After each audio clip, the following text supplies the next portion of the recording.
জানুয়ারি মাসের current affairs আলোচনা করব। জানুয়ারি 2020 এই কারেন্ট অ্যাফেয়ার্সের কিছুটা পোর্শন আমরা আমাদের ওয়েবসাইট www.iccscwbcs.com এ পেয়ে যাব। কিছুক্ষণের মধ্যে সেটা আপলোড করা হবে, আর সেটা ডেসক্রিপটিভ আলোচনা আজকে আমরা এই ক্লাসে করছি।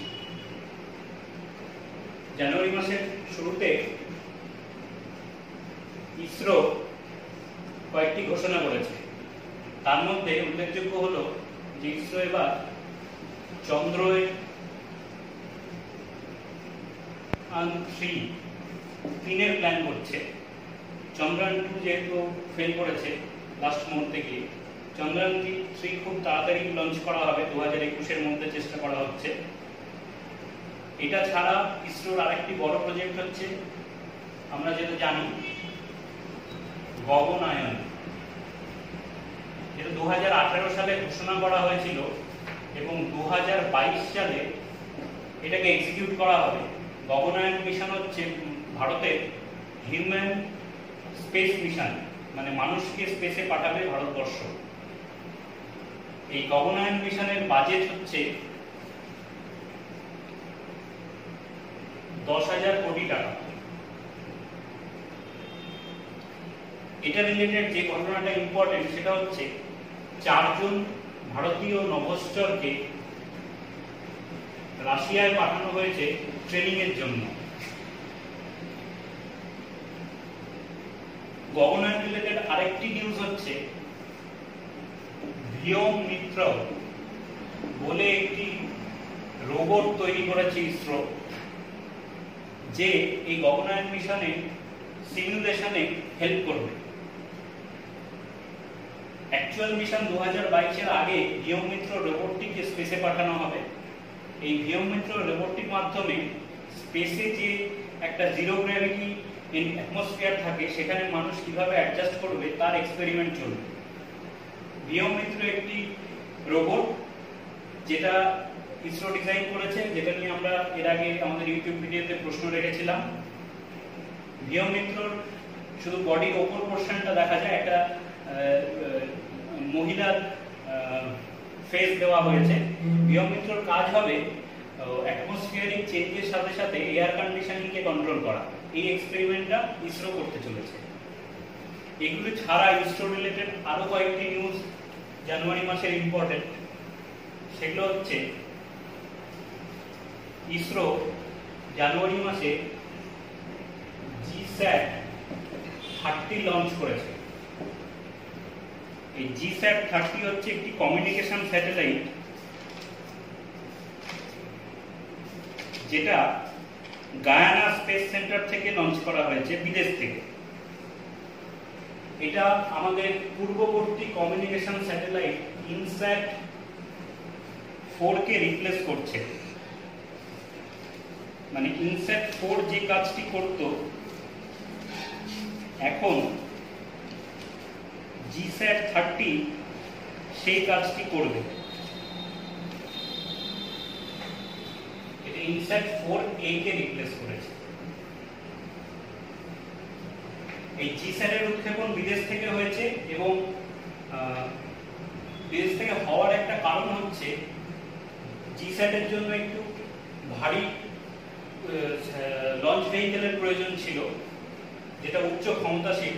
যেমন GSLV Mk3, ভারতবর্ষের এটা টেকনোলজিটা আছে, কিন্তু ভারতবর্ষ এই টেকনোলজিটাকে GSAT এর জন্য ইউজ করতে চায়নি। আর GSLV Mk2 দিয়ে আমরা করতে পারতাম না এটার উৎক্ষেপণ, সেই জন্য বিদেশের সাহায্য ইসরো নিয়েছে। এটা ছাড়া ইসরো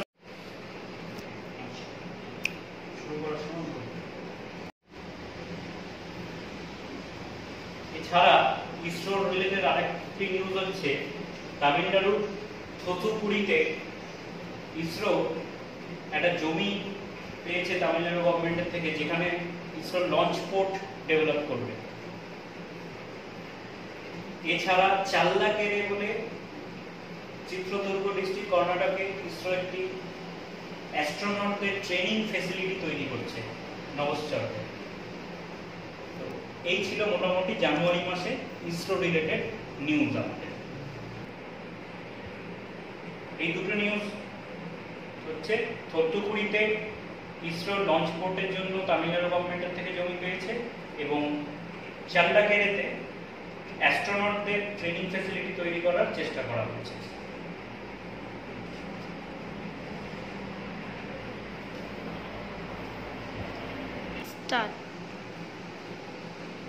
পরবর্তী একটা ইম্পর্টেন্ট নিউজ হচ্ছে, Bipin Rawat chief of defence staff CDS হিসেবে নিযুক্ত হয়েছেন। ভারতবর্ষের প্রথম চিফ অফ ডিফেন্স স্টাফ, এই পোস্টটা নতুন ক্রিয়েট করা হয়েছে।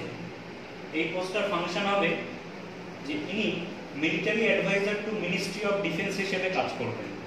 এর আগে বিপিন রাওয়াত আর্মির চিফ ছিলেন, সেখান থেকে উনি নিযুক্ত হয়েছেন chief of defence staff of India.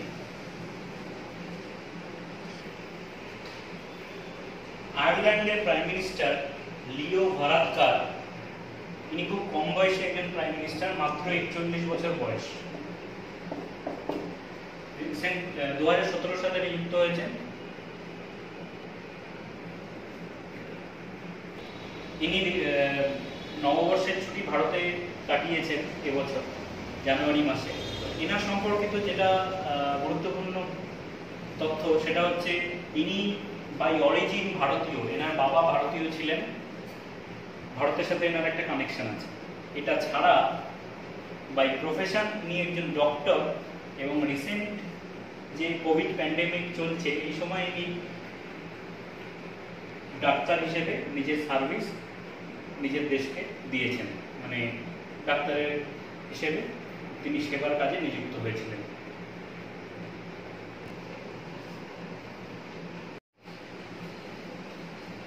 এর পরবর্তীতে আমরা যাচ্ছি ডিআরডিও রিলেটেড নিউজে।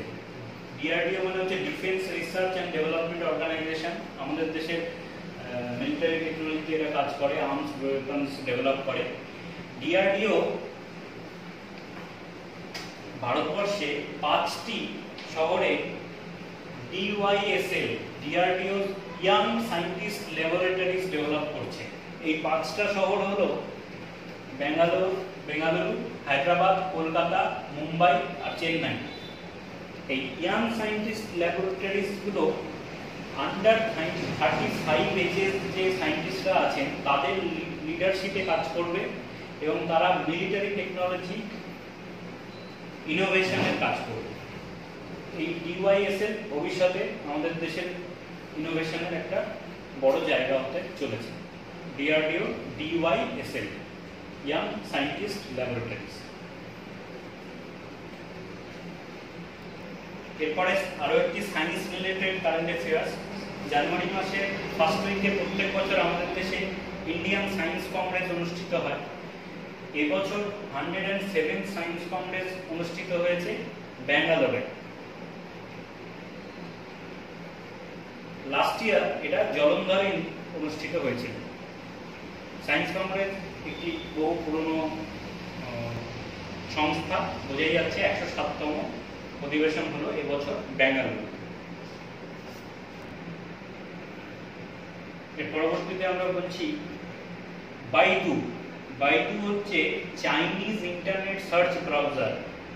জানেন এটা বড় কোম্পানি, যেমন গুগল একটা ইন্টারনেট সার্চ ব্রাউজার, সেরকম বাইদু। Baidu Chinese. বাইদুর সিইও হচ্ছে রবিন লি।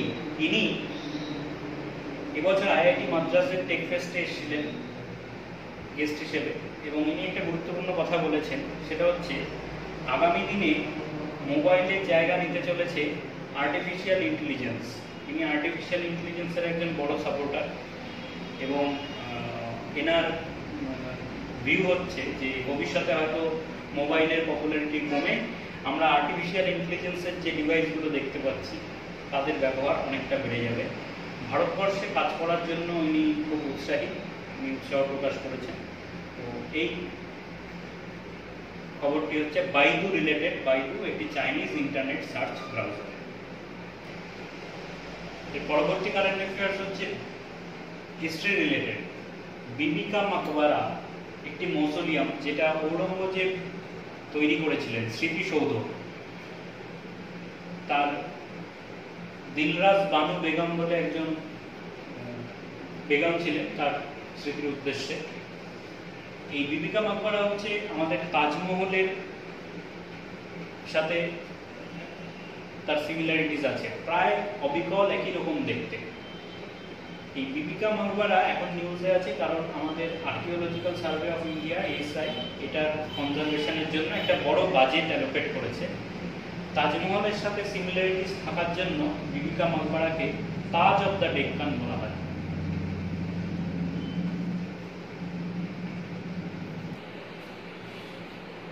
জানুয়ারি মাসের আরেকটি গুরুত্বপূর্ণ ঘটনা হচ্ছে আমাদের প্রধানমন্ত্রী বাহরিন সফরে গিয়ে সেখানে একটি 200 বছরের পুরনো শ্রীকৃষ্ণ মন্দির আছে যার রেনোভেশনের জন্য একটা বাজেট অ্যালোকেট করেছেন, রিডেভেলপমেন্ট প্রজেক্ট। তো বাহরিনে 200 বছরের পুরনো একটি শ্রীকৃষ্ণ মন্দিরে উনি এই কাজটি করবেন।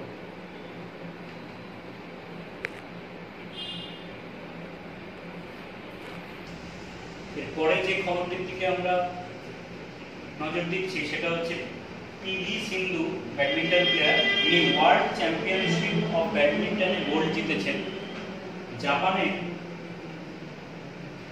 নাজমি ওকুহারাকে হারিয়ে। তো উনি পিভি সিন্ধু প্রথম ভারতীয় যিনি ওয়ার্ল্ড চ্যাম্পিয়নশিপ অফ ব্যাডমিন্টনে জয়ী হলেন বা গোল্ড জিতলেন। এর আগে কোনো ভারতীয় এই ফিট অ্যাচিভ করতে পারেনি।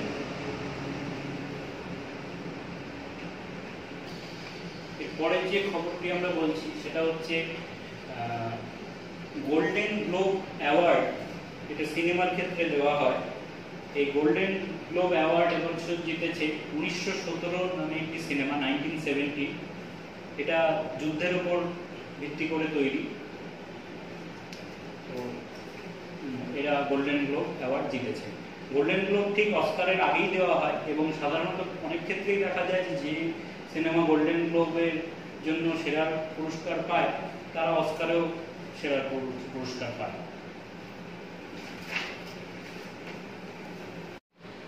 এরপরে আমরা যে নিউজটিতে আসবো তা হলো আবদাল্লাহ হ্যামলক, ইনি সুদানের নবনির্বাচিত প্রাইম মিনিস্টার। সুদান দেশটি দীর্ঘদিন ধরে একটা টার্মোয়েলের মধ্যে দিয়ে যাচ্ছিল, তো সেখান থেকে একজন নতুন প্রধানমন্ত্রী নিযুক্ত হয়েছেন আবদাল্লাহ হ্যামলক। ইনি ক্যাবিনেট গঠন করার প্রস্তুতি নিচ্ছেন। এর আগে ওখানে যিনি ক্ষমতায় ছিলেন ওমর আল বাশিরকে উনি ক্ষমতাচ্যুত করে এখন নতুন প্রাইম মিনিস্টার হয়েছেন। স্পেস এক্স হচ্ছে স্পেসের উপর কাজ করা একটি সংস্থা যারা মার্সে রকেট পাঠাবে বলে কাজ করে চলেছে এবং তার জন্য তারা একটি প্রোটোটাইপ রকেট ডিজাইন করেছে যার নাম স্টার হপার এবং এটা লঞ্চও করা হয়েছিল। এটা লঞ্চ করার পর কিছুটা উপরে গিয়ে তার টেস্ট করা হয়েছে। তো সেই প্রোটোটাইপটার নাম হচ্ছে স্টার হপার। স্পেসএক্স সংস্থাটি এই প্রোটোটাইপটি ডিজাইন করেছে, লক্ষ্য হচ্ছে মার্সে যাওয়া।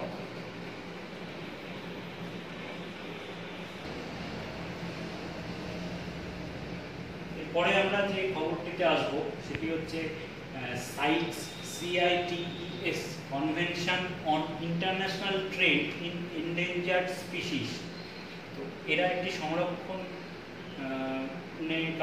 কাজ করছে এরকম একটি সংস্থা। এন্ডেঞ্জার্ড যে স্পিসিসগুলো আছে, যে প্রাণী এবং উদ্ভিদগুলো আছে তাদের ইন্টারন্যাশনাল ট্রেড, তার উপর এরা কাজ করে। কেননা আমরা জানি যে বন্যপ্রাণীকে শিকারীরা হত্যা করে তাদের উপর আন্তর্জাতিক বাণিজ্য করা হয়। তো তাতে যাতে কন্ট্রোল থাকে তার উপর এই সাইটস কাজ করে। যে কারণে এটা জানুয়ারি মাসে নিউজে এসছে সেটা হচ্ছে ভারতবর্ষ থেকে একটি প্রজাতির টর্টয়েজ এবং ওটার্স মানে হচ্ছে এক ধরনের ভোদর, যেটাকে বাংলায় আমরা বলি। তো এই টর্টয়েজ আর ওটার্সকে রেকমেন্ড করা হয়েছিল এদের সংরক্ষণ দরকার বলে। তো সাইটসের অ্যাপেন্ডিক্স 1 লিস্টে এদেরকে ইনক্লুড করা হয়েছে ভারতের আবেদন মতো। অ্যাপেন্ডিক্স 1-এ কোনো প্রাণী থাকা মানে সাইটস সেই প্রাণীর উপর ট্রেড বন্ধ করে দেবে, রেস্ট্রিকশন আরোপ করবে। তো সেই রেস্ট্রিকশন আরোপ করা হয়েছে। এই সিদ্ধান্তটি নেওয়া হয়েছে জেনেভাতে COP18-এ। COP18 মানে কনভেনশন অফ পার্টিস, 18 নম্বর। তো সেটা জেনেভাতে এবছর অনুষ্ঠিত হয়েছিল, যেখানে এই ঘটনাটি ঘটেছে। নেক্সট আমরা যে খবরটির দিকে নজর দেব সেটা আকবর পদমসি বলে একজন ভারতীয় বিখ্যাত পেইন্টার এবং আর্টিস্ট। ইনি জানুয়ারি মাসে মারা গেছেন। ইনি ভারতবর্ষের বিখ্যাত পেইন্টারদের মধ্যে একজন ছিলেন। কোয়েম্বাটোরে মারা গেছেন। এছাড়া আরেকটি গুরুত্বপূর্ণ খবর হচ্ছে পেড্রো সানচেজ, ইনি স্পেনের প্রাইম মিনিস্টার ইলেক্টেড হয়েছেন। স্পেনের প্রাইম মিনিস্টার ইলেক্টেড হয়েছেন পেড্রো সানচেজ। এর পরবর্তী কারেন্ট অ্যাফেয়ার্সটি IMD related. Indian meteorological department, যাদের হেডকোয়ার্টার আমরা জানি আছে পুনেতে, যে খুব জনপ্রিয় একটি প্রশ্ন পরীক্ষায়। আইএমডি ডিক্লেয়ার করেছে 2019 সাল ভারতবর্ষের 7th ওয়ার্মেস্ট ইয়ার। এই গণনাটি শুরু হয়েছে 1901 সাল থেকে এবং 2019 সাল তার মধ্যে 7ম ওয়ার্মেস্ট ইয়ার হিসেবে কনসিডার হচ্ছে। এছাড়া আরেকটি ইম্পর্টেন্ট ফাইন্ডিংস হচ্ছে আইএমডি, যে এবছর মানে 2019 সালে রেইনফল বা বৃষ্টিপাত 9% বৃদ্ধি পেয়েছে। মানে যে সাধারণত নর্মাল যে রেইনফল হয় তার থেকে 9% বেশি বৃষ্টিপাত হয়েছে।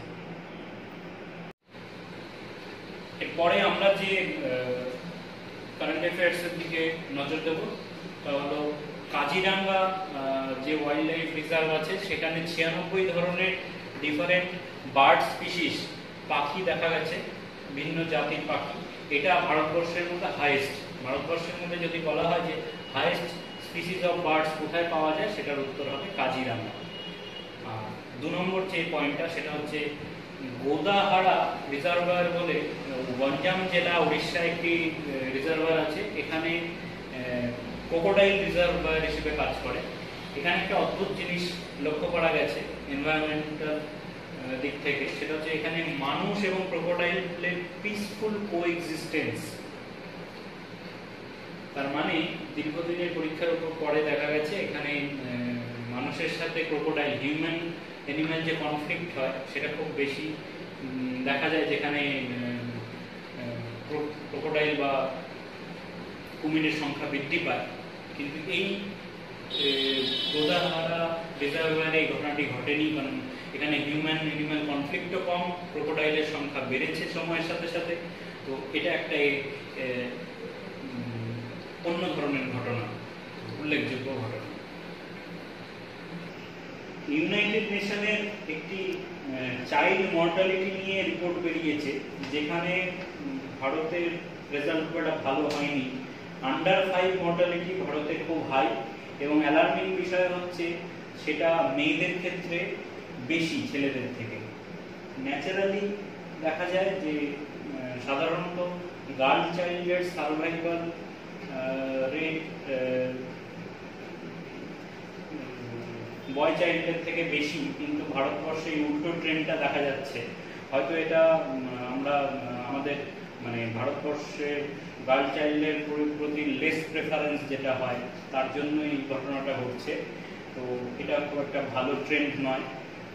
এটা ছাড়া নিওনেটাল মর্টালিটি ভারতবর্ষের বর্তমানে এসে দাঁড়িয়েছে 23, মানে প্রতি 1000টি লাইভ বার্থে 23টি শিশুর মৃত্যু ঘটে প্রতি 1000টি লাইভ বার্থে, এবং সেটা 0 থেকে 27 দিন জন্মে, মানে প্রথম 28 দিনের মধ্যে এই ঘটনাটি ঘটলে তাকে নিওনেটাল মর্টালিটি হিসেবে কনসিডার করা হয়।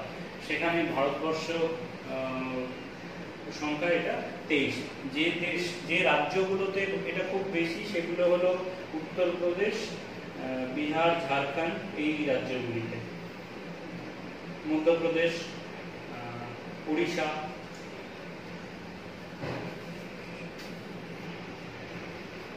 পরে আমরা যেদিকে নজর রাখবো সেটা হচ্ছে আরেকটি দেশের প্রাইম মিনিস্টার নবনিযুক্ত হয়েছেন, রবার্ট অ্যাবেলা, মাল্টার প্রাইম মিনিস্টার হয়েছেন। এরপরে আসছি আমরা বিসিসিআই এর ক্রিকেট অ্যাডভাইজারি কমিটি আছে, তাতে নতুন 2জন মেম্বার অ্যাপয়েন্টেড হয়েছেন। একজন মদন লাল, ভারতীয় পেসার ছিলেন একসময়, ভারতের বিশ্বকাপ জয়ী টিমের সদস্য 1983 সালে, এবং গৌতম গম্ভীর 2011 সালে ভারতের বিশ্বকাপ জয়ী দলের সদস্য। এটা ছাড়া আরেকটি গুরুত্বপূর্ণ খবরে আসছি, হলমার্ক ফর গোল্ড জুয়েলারি। এটা আগামী 2021 সালের 15 জানুয়ারি থেকে ম্যান্ডেটরি হতে চলেছে। এটা খুব গুরুত্বপূর্ণ খবর, কারণ আমাদের দেশে যে গোল্ড বিক্রি হয় এবং গোল্ড ইম্পোর্ট আমরা খুব বেশি পরিমাণে করি, ভারতবাসী গোল্ডের প্রতি খুব আসক্ত ধরা হয়। তো সেখানে এই হলমার্ক একটা পিওরিটি সার্টিফিকেশন হিসেবে কাজ করে, গোল্ড পিওরিটি সার্টিফিকেশন। এটা স্কিমটা BIS, ব্যুরো অফ ইন্ডিয়ান স্ট্যান্ডার্ডের আন্ডারে চলে এই হলমার্ক সার্টিফিকেশন। 2000 সালে এটা শুরু হয়েছিল।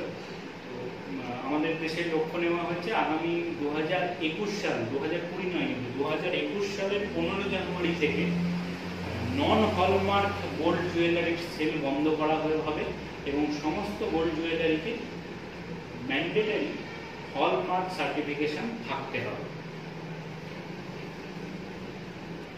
এরপরে আমরা যে খবরের দিকে নজর করব সেটা হচ্ছে রাইজিনা ডায়ালগ। ভারতবর্ষের গত 2 দশক ধরে চলছে এই রাইজিনা ডায়ালগ। এটা ভারতের মিনিস্ট্রি অফ এক্সটার্নাল অ্যাফেয়ার্স এবং অবজারভার রিসার্চ ফাউন্ডেশন কন্ডাক্ট করে। এটি একটি আলোচনা চক্র যেখানে গোটা বিশ্বের সমস্যা এবং তার সলিউশন নিয়ে আলোচনা করা হয়। এটা খুব ভালো ফোরাম যেখানে ভারতবর্ষে আমন্ত্রিত হয় বিদেশি অতিথিরা এবং তারা নিজেদের বক্তব্য রাখে, ভারতবর্ষ নিজের বক্তব্য রাখে। সেখান থেকে একটা ক্লিয়ার ইন্টারন্যাশনাল পলিটিক্সে কি স্ট্যান্স ভারত নিতে চলেছে বা অন্যান্য দেশ কি ভাবছে সেটা আমরা জানতে পারি। এই বছরের টাইটেল ছিল navigating the alpha century. Navigating the alpha century প্রত্যেক বছর জানুয়ারি মাসে এটা অনুষ্ঠিত হয়। এবছরও হয়েছে রাইজিনা ডায়ালগ। এখানে শেষ করছি জানুয়ারি মাসের কারেন্ট অ্যাফেয়ার্স। বাকি পোর্শনটা নেক্সট ভিডিওতে থাকবে। নেক্সট ভিডিও দেখার জন্য, পাওয়ার জন্য আমাদের ইউটিউব চ্যানেল সাবস্ক্রাইব করুন। খুব শীঘ্রই আসছে জানুয়ারি মাসে বাকি পোর্শন, এবং ধীরে ধীরে আমরা ফেব্রুয়ারি, মার্চ এবং পরবর্তী মাসগুলোর ভিডিও আপলোড করব। ধন্যবাদ ভিডিওটি দেখার জন্য। ভালো লাগলে আমাদের চ্যানেলটি সাবস্ক্রাইব করুন। Thank you.